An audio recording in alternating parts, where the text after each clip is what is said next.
Hozir mana shu oboyni yorug'i haqida gaplashamiz. Shu oboy o'rtasidan dual yorilganligi uchun mana shu holatga kelib qolgan. Bu yoqlar chiroyli zo'r turibdi. Mana shu xunuk qilib turibdi.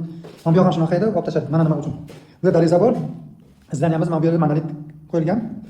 Monolit don ko'tarilib bo'lgandan keyin ustalar ichiga kirib bu yog'ini nima qilishgan? Mana shu chiziqdan bu yog'ini shu oddiy перегородка gazoblovga urishgan. Shuning uchun monolit bilan gazoblovga o'rtasidagi svязка yorilib ketgan. Hamma yoq shunaqa bo'lgan. Bu yoq shunaqa, narigi xona ham. Mana bu yoq ham keyin qo'shnilarga uyga ham chiqdim. Bir ish bilan chaqirishga chiqdim. Ulardan ular hamma yog'i shunaqa решенияsi bor. Endi biz nima qilamiz? Buni oboyda, mana bu oboyda ishlab tashlab boshqatdan qilib, chotga chiqdi. Endi krasak bir xil qoladi. Buni ham hozir issiq suv bilan yaxshilab balikda nima qilamiz?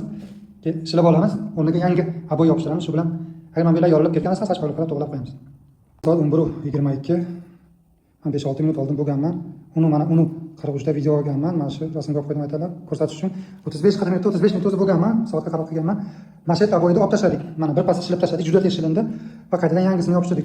Chunki bizda oboylar ham bor edi, tayyor kley ham bor edi.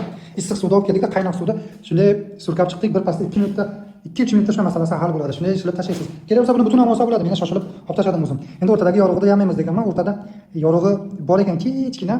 Lekin bunaqa teshikchasi yo'q edi. Bu yoqda bor edi, shunaqasi katta edi yorug'i. Bu yoqda yorug' bor, ozgina yorug' bor ekan xolos, shuning uchun qo'ydik. Oboy tagida qolib ketadi.